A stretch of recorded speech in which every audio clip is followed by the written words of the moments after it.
이 시간 우리에게 주시는 성경 말씀 보도록 하겠습니다. 요한복음 20장 1절에서 18절까지 말씀입니다. 요한복음 20장 1절에서 18절까지 말씀입니다. 신약 성경 181쪽입니다. 183쪽입니다. 죄송합니다. 신약 성경 183쪽 요한복음 20장 1절에서 18절까지 말씀입니다.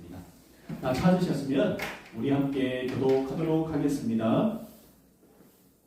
안식 후 첫날 일찍이 아직 어두울 때에 막달라 마리아가 무덤에 와서 돌이 무덤에서 옮겨진 것을 보고 시몬 베드로와 예수께서 가시는 그 다른 제자들에게 따라서 말하되 자기를 주님을 무덤에서 찾아 어디 보든지 우리가 알지 못하리니 베드로와 그 다른 제자가 나가서 무덤으로 갈새 그들같이 다른 제자들이 그 다른 제자가 베드로도 빨리 달려가서 무덤에 이르러 구부려 세마포 놓인 것을 보았으나 들어가지는 아니하였더니 시몬 베드로는 따라가서 무덤에 들어가 보니 세마포가 놓였고 또 머리를 쌌던 수건은 세마포와 함께 놓이지 않고 딴 곳에 쌌던 대로 놓여 있더라.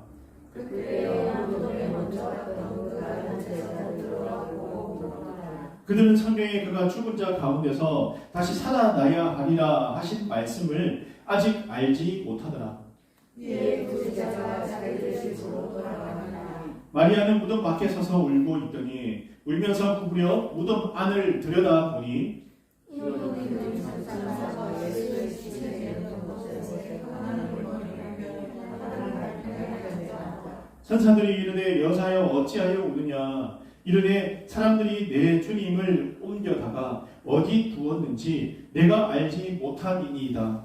이 말을 하고 뒤로 돌이켜 예수께서 서 계신 것을 보았으나 예수의 알지 못하였다. 예수께서 이르시되 여자여 어찌하여 울며 누구를 찾느냐 하시니 마리아는 그가 동산직인 줄 알고 이르되 주여 당신이 옮겼거든 어디 두었는지 내게 이르소서 그리하면 내가 가져가리이다.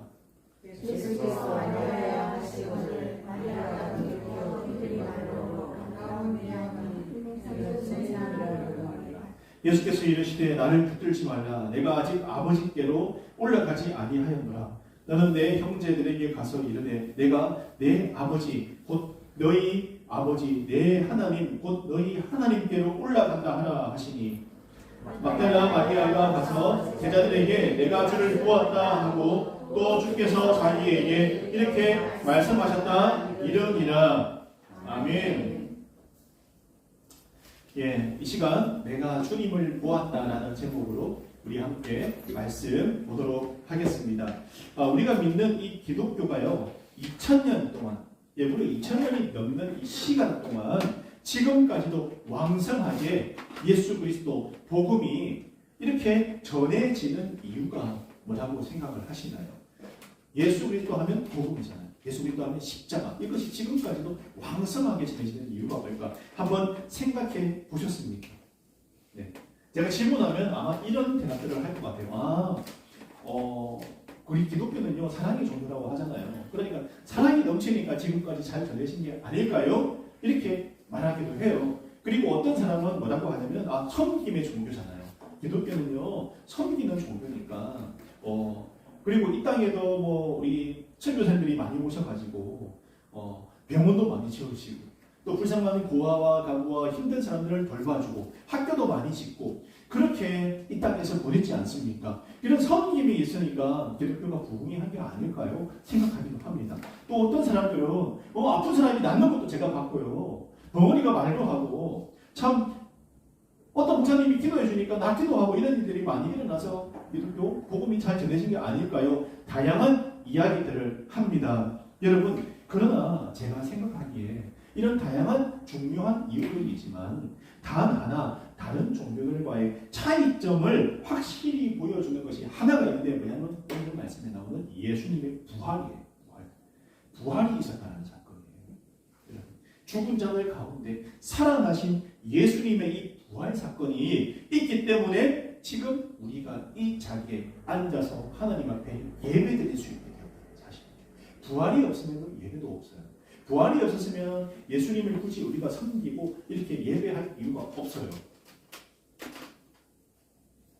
부활 사건이 있기 때문에 우리가 지금 이 자리에 나와 있다는 사실을 믿으시기를 바랍니다. 여러분, 예수님은 제자들과 이 3년의 시간을 함께 보내시면서 이제 자신의 때 십자가에 달릴 바로 그때가 다가옴을 아시고 계속해서 자신의 죽음과 살아남에 대해서 제자들에게 말씀을 여러 번 해주셨어요. 내가 이제 십자가는 말은 안 하지만 곧 나의 때가 와. 그리고 부활할 거야 하고 몇 번에 걸쳐서 말씀을 해주셨어요. 왜 이렇게 말씀을 하셨을까? 미리 제자들에게. 여러분, 왜 말씀하셨을까? 생각을 해보니까 자신이 어디로부터 와서 또 어디로 가는 그런 존재인지, 바로 그들이 3년간 따라다니고 함께 동거동락했던 바로 이분이 하나님의 아들이시구나라는 것을 나타내기 위해서, 알려주기 위해서, 그래서 예수님께서 미리 이렇게 이야기를 하신 거예요. 여러분, 누가 사실은 내 운명에 대해서, 내가 앞으로 되어질 일에 대해서 이렇게 말하시는 사람이 있나요? 내가 언제 이렇게 곧 나의 때가 다가온다. 그 때가 뭡니까? 물론 정확하게 자세히 몰라서 그냥 흘려 넘길 수도 있어요. 그냥 예수님이 하시는 말씀인가 보다. 그런데 여러분, 이 때가 지나고 예수님께서 부활하시고 나서 제자들이 모여서 생각할 때 어떤 생각이 들까요? 아, 그때 예수께서, 우리 스승님이 우리들에게 하신 그때라는 말씀이, 다시 살아나리라고 하는 말씀이, 아, 이 말씀이었구나 하고 나중에 깨닫게 되더라는 거예요. 그래서 우리에게 말씀해 주신구나. 예수님은 하나님의 아들이시다. 이것을 말씀해 주시고 싶어서 그때 우리에게 이 말씀을 주신 거구나 하고 제자들이 나중에 이렇게 믿게 되지 않았을까라고 생각을 하게 되는 거예요. 그리고 예수님이 제자들에게 말씀하신 그대로 십자가에 달려서 온갖 모욕을, 고난을 당하시다가 죽음에 이르셨고, 그리고 3일 만에 죽은 자들 가운데서 다시 살아나셨지 않습니까? 여러분, 오늘 말씀을 보면요, 예수님께 큰 은혜를 입은 이 여인이 나와요. 큰 은혜를 입었어요. 여러분, 그리고 줄곧 예수님을 따라다녔어요. 어디든 따라다녔어요. 이 여자가요. 누구냐 하면 막달라 마리아가 나오고 있습니다. 여러분, 엄청난 은혜를 입었어요. 그리고 예수님께서 무덤에 장사 지냈을 때도 그 새벽에 가장 먼저 찾아왔어요. 가장 먼저. 다른 사람은 어떤 사람보다도 먼저 찾아왔어요. 그녀는 어떤 여인이냐면 7 귀신, 7 악령이 들렸던 여자예요.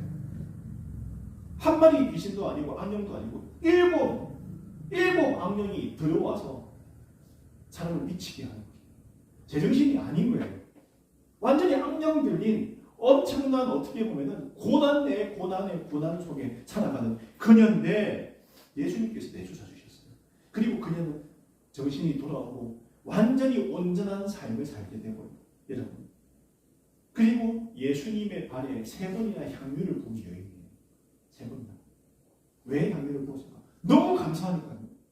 자신의 인생을 완전히 바꿔서 다시 새 삶을 살게 해주신 바로 그 예수님이시기 때문에 자신의 모든 것, 있는 것 없는 걸 예수님 앞에 드리면서 예수님을 경배하고 사랑하는 것을 표현을 한 여인이 오늘 이 막달라 마리아라는 여인인데, 무덤에도 가장 먼저 온 거예요.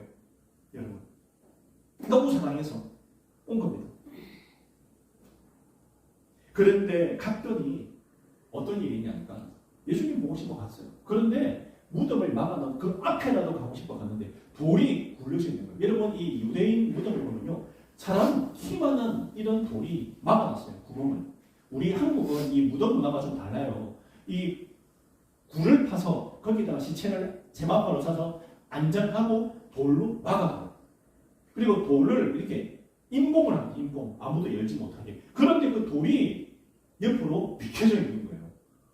아니, 이게 무슨 일이야? 깜짝 놀라잖아요. 예수님의 무덤을 보러 왔는데 어떻게 이런 일이 다 있냐? 우리로 같으면 이렇게 장사 지내고 또 이렇게 유골을 하면 이렇게 모실 때가 있잖아요. 그럼 어떻게 해요? 아, 우리 아버지 또 이렇게 유골함이 있는 곳에 한번 아버지 얼굴 보고 싶어서 찾아가잖아요.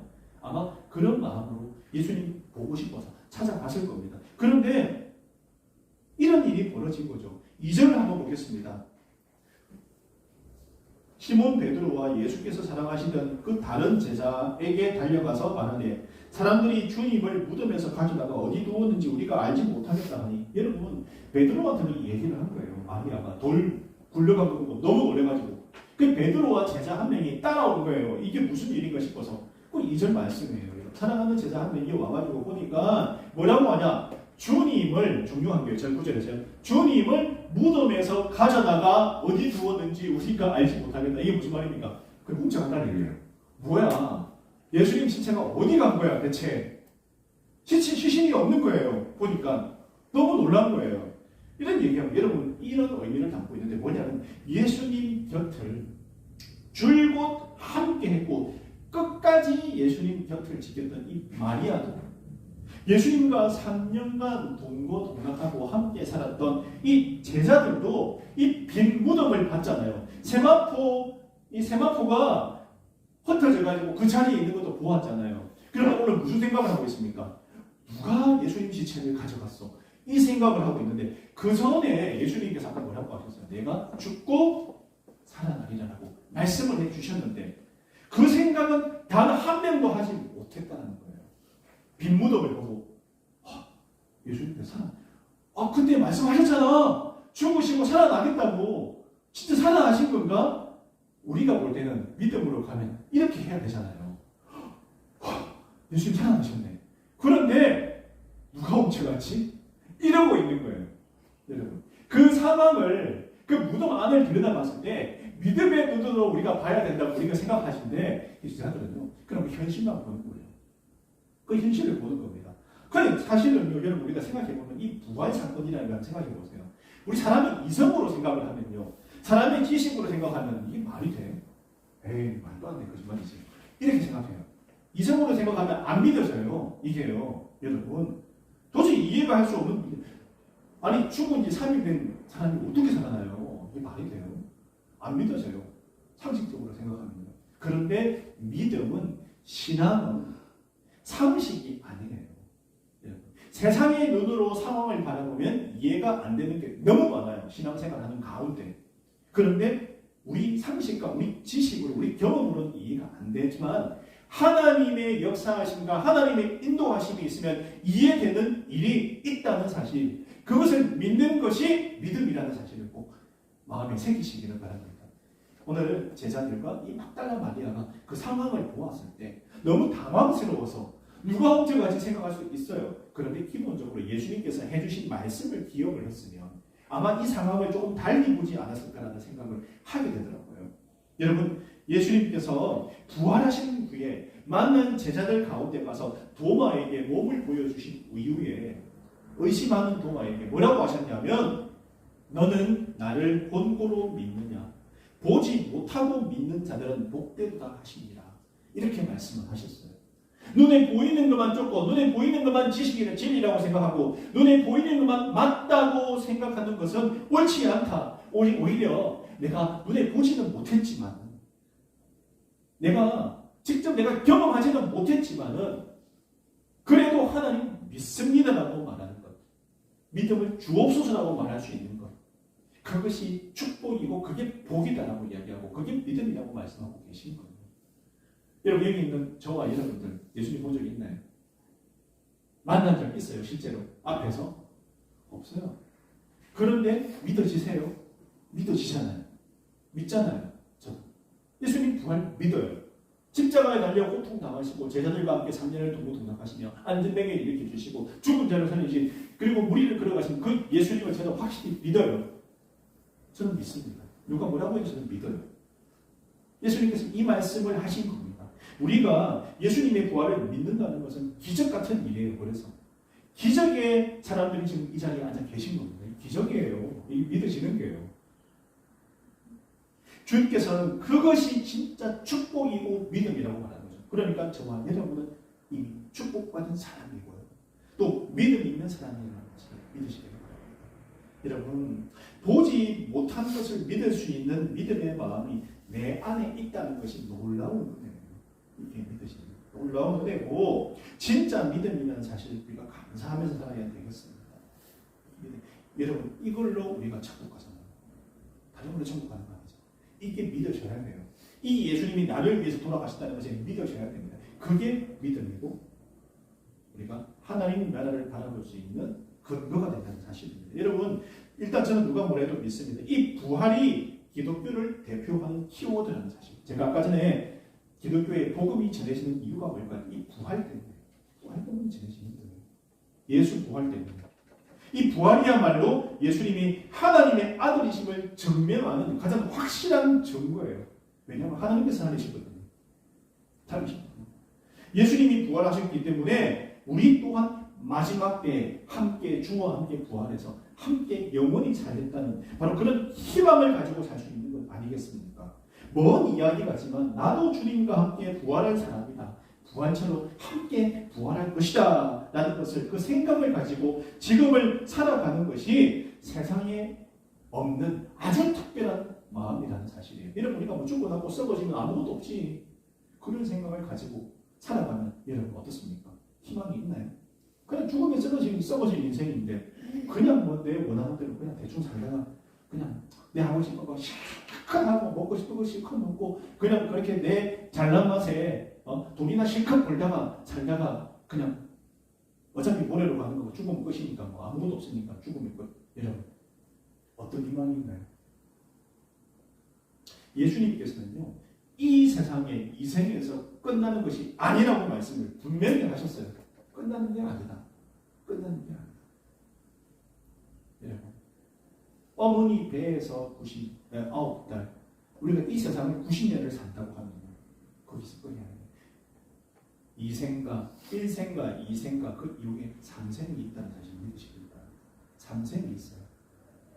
영원한 나라가 분명히 존재한다는 사실을 꼭 믿으시기를 바랍니다. 여러분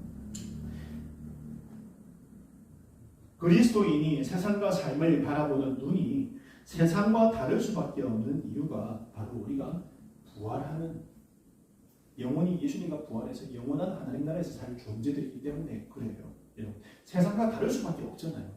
그냥 아까 좀 전에 제가 말했지만 그냥 이 땅 살다가 그냥 죽으면 무슨 의미가 있어요? 사실 별로 희망이 없어요.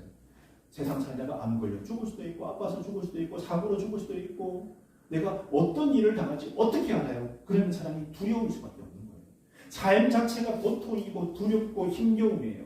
그게 우리 인생의 삶이라고 이야기하는데 영원한 생명, 영원한 나라를 우리가 소망에 품고 살아간다면 다음 세상이 있다는 것을 예수님께서 말씀하신 그 세상이 있다는 것을 우리가 마음에 품고 살아간다면 세상을 바라보는 눈이 달라요. 이 땅을 살아가는 것도 의미 없는 삶이 아니라는 거예요.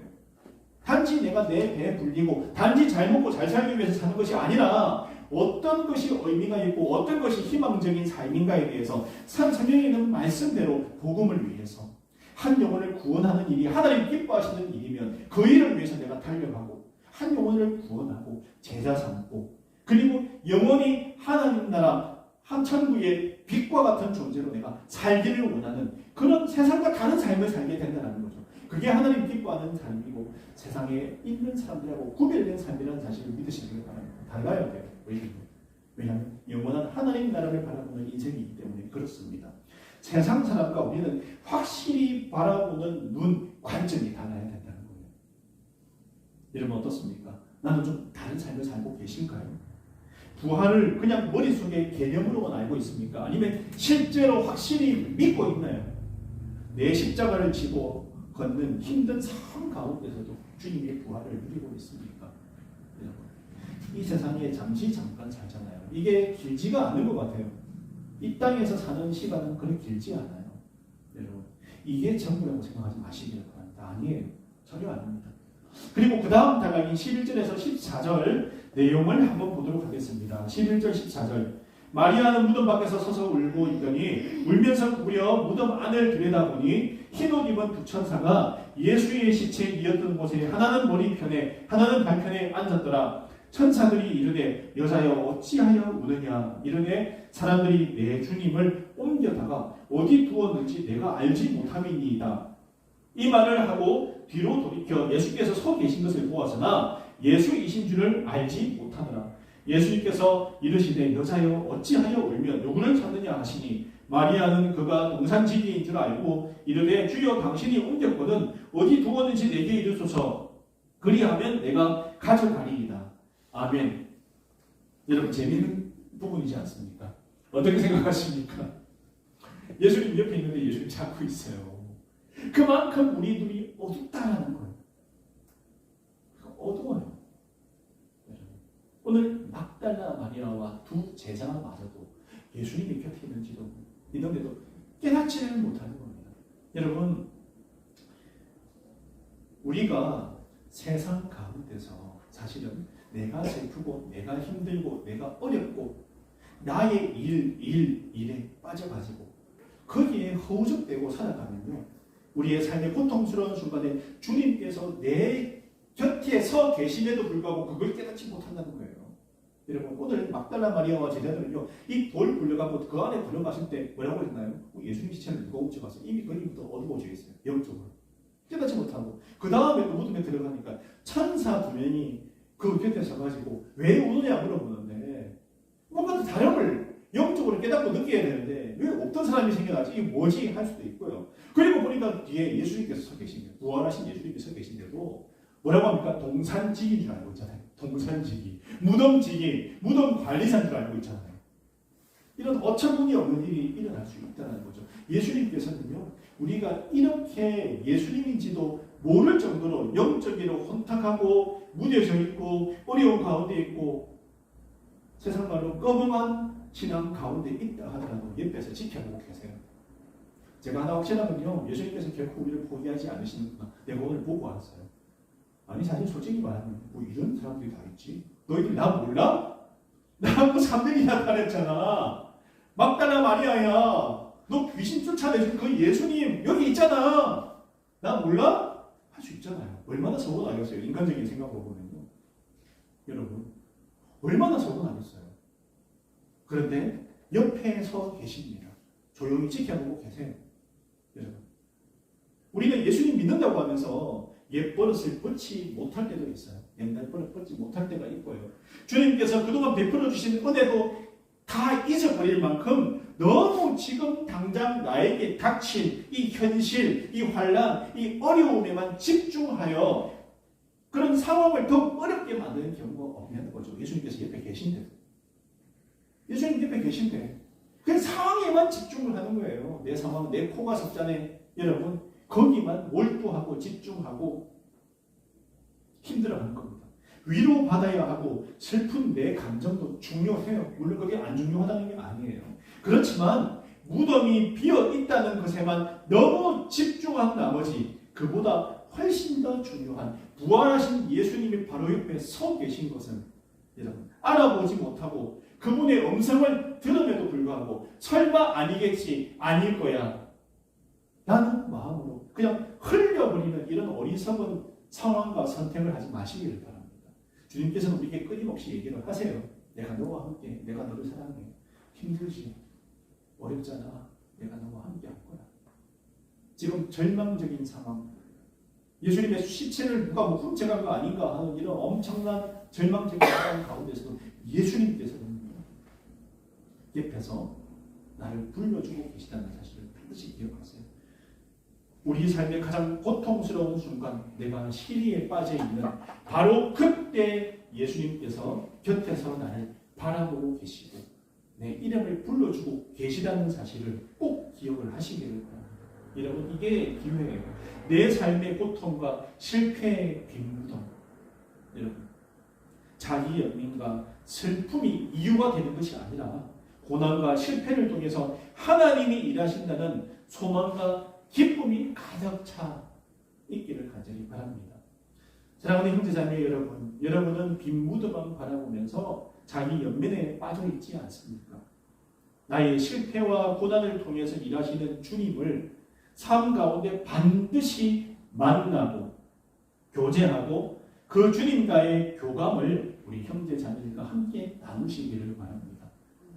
혼자 고민하지 마세요. 예수님께서 찾아오신 이유가 뭘까요? 내가 옆에 있는데 너 혼자 그러지 마. 너 혼자 그렇게 힘들어하지 마. 너무 이 빈무덤인 이 힘든 고통스러운 이 상황에 너를 너무 던져넣지 마라. 내가 옆에서 너를 도와줄 거야. 라고 말씀하고 있지 않습니까? 여러분, 상황이 중요한 게 아니에요. 그 상황 넘어서 역사하시는 예수님을 바라봐야 돼요. 그러면 어느 순간 그 상황은 달아나고 내 마음속에서, 내 시야에서 사라지고 없어요. 그 상황 너머에서 나 옆에 서 계시는 예수님을 만나면, 여러분, 빈무덤이 무슨 상관이에요? 여러분, 예수님이 3일 전에 죽으신 건 또 뭐예요? 당장 살아계신 예수님을 내가 만났는데 아무 상관없어요. 당장 살아계신 예수님 손잡고 내가 그 무덤을 걸어나가는 그 감정을 이루 말할 수 없을 거라고 생각해요. 여러분은 반드시 옆에서 나에게 음성을 들려주시고, 누구야? 내가 너를 사랑해. 나를 알아보겠니? 라고 말씀하실 때, 네, 그렇습니다. 제가 주님을 알아봅니다. 주님 사랑합니다. 라고 고백할 수 있는 우리 사랑하는 성도들이 다 되시기를 바랍니다. 여러분, 이런 어려움과 고난이 왔을 때 우리는 그러면 어떻게 대처하는 게 맞을까요? 어려움과 고난에 나를 몰입해서 내 모든 걸 거기다가 다 걸어가지고 수렁에 빠지고 어렵고 자빠지고 넘어지고 그 상황 가운데 그대로 있어야 될까요? 아니에요. 그러지 말라고 오늘 예수님께서 천사들과 찾아오신 거예요. 너 그러지 마. 내가 너를 도와줄 거야. 나는 부활했어. 나를 바라봐. 나와 함께 걸어가자. 예수님께서 그렇게 말씀하고 있습니다. 그 다음 15절에서 18절 한번 볼게요. 15절, 18절 보겠습니다. 예수께서 이르시되 여자여 어찌하여 울며 누구를 찾느냐 하시니 마리아는 그가 동산지기인 줄 알고 이르되 주여 당신이 옮겼거든 어디 두었는지 내게 이르소서 그리하면 내가 가져가리이다. 예수께서 마리아야 하시거늘 마리아가 돌이켜 히브리 말로 라본이라 하니 이는 선생님이라는 말이라. 예수께서 이르시되 나를 붙들지 말라. 내가 아직 아버지께로 올라가지 아니하였노라. 너는 내 형제들에게 가서 이르되 내가 내 아버지 곧 너희 아버지 내 하나님 곧 너희 하나님께로 올라간다 하라 하시니 막달라 마리아가 가서 제자들에게 내가 주를 보았다 하고 또 주께서 자기에게 이렇게 말씀하셨다 이르니라. 아멘. 막달라 마리아가 부활하신 예수님을 전혀 알아보지 못하자. 여러분, 이 부분도 참 은혜가 되더라고요. 전혀 몰라봐요. 예수님 없이 답답한 그런 순간순간 삶을 보낼 때 오늘 예수님께서 오죽 답답했으면 뭐라고 하냐? 마리아야 이름을 불러주세요. 여러분, 가만히 계신 게 아니에요.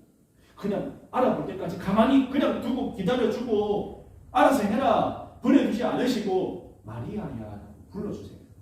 여러분, 이게 중요합니다. 그제서야 눈이 떠진 마리아가 부활하시고 곁에 서 계신 예수님을 알아보잖아요. 불러주셔요. 우리가 못 알아보고 계속해서 쓰러져 있고 넘어져 있고 시리에 빠져 있을 때로 그대로 내버려두지 않으신다는 얘기예요. 우리를 어떤 방법으로든 불러주세요. 말씀이든 찬양이든 기도든 사람을 통해서든 우리의 이름을 불러주시지 우리가 계속 내려앉아 있고 힘든 가운데 있도록 버려두지 않으십니다. 우리 앞에 읽은 말씀하고 맥락이 좀 비슷한데 우리가 신앙생활 하는 중에도 상황이나 사람 환경의 영향으로 흐름을 타는 경우가 많이 있어요. 신앙이 계속해서 위로 확 올라가면 가장 좋지만 그렇지는 않아요. 또 어제 좋았다가 오늘 떨어졌다가 또 내일 좀 더 좋았다가 또 떨어졌다가 이게 그래프가 이렇게 가거든요. 우리가 계속 팍 올라가는 경우는 거의 없습니다. 거의 드물어요. 여러분 예수님의 제자들 보시기 바랍니다. 그렇게 예수님을 쫓아다니고 따라다니고 예수님 사랑합니다 고백했던 제자들이 오늘 어떻게 하고 있어요? 몰라봐요. 영적인 눈이 어두워져 있는 상태라는 거예요. 지금 당장 현실과 상황이 녹록지 않고 힘들고 어렵고 그들이 그렇게 따랐던 예수님이 죽었다는 사실에 너무 몰입되어 있으니까 몰라보잖아요. 여러분 다운되어 있습니다. 영적으로 지금 어둠이라는 거예요. 어둠. 그런데 주님께서 이름을 불러주시고 깨워주시잖아요. 다시 살아나게 해주시잖아요. 우리는 어떻습니까? 사람의 파벌이 있고요. 수군거림들이 있고요. 그리고 시기도 하고 질투도 하고 교회 안에서 이런 일도 많아요. 사실은요. 여러분. 교회 내부 문제도 이런 환경의 영향을 받으면서 거기에 너무 깊이 빠져서 허우적대며 정작 그런 상황 가운데서 지켜보고 계시는 부활하고 살아계신 척 예수님을 밖으로 밀어낸 경우도 있다는 거예요. 예수님 그냥 저는 너희 좀 더 그냥 엎어져 있을게요. 좀 저기 가 계세요. 전 더 그냥 여기 몰두해가지고 그냥 제가 한번 완전 진짜 한번 뒹굴어 봐야겠습니다. 예수님 오지 마세요. 이게 우리의 주의라는 거예요. 이건 아니잖아요. 그건 아니거든요.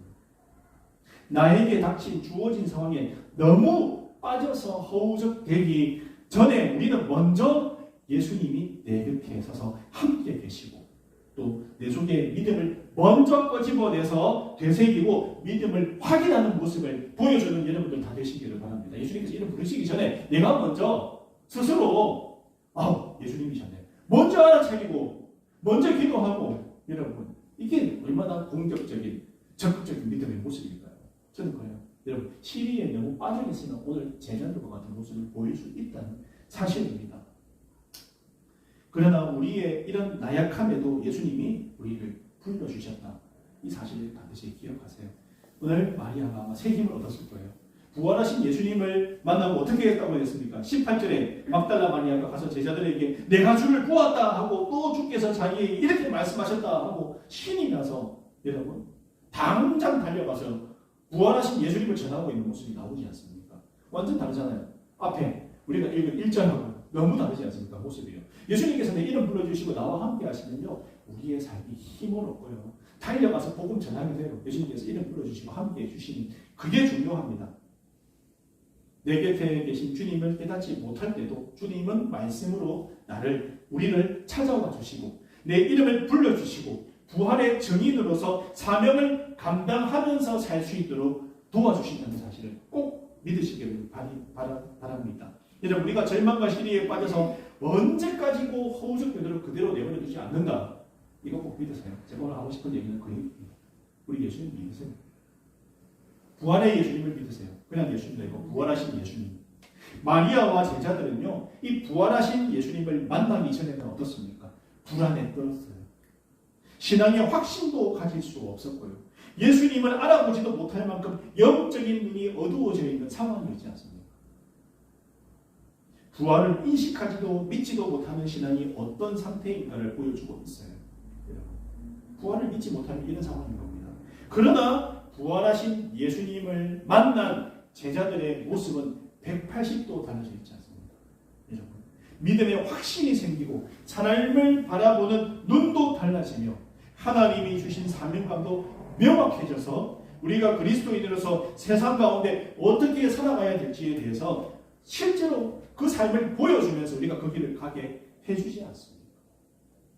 죽음마저도 두려워하지 않을 만큼 하나님과 사랑 앞에 당당한 믿음을 보여준 제자들을 우리가 말씀을 통해서 기억을 하고 있습니다. 죽음도 두려워하지 않아요.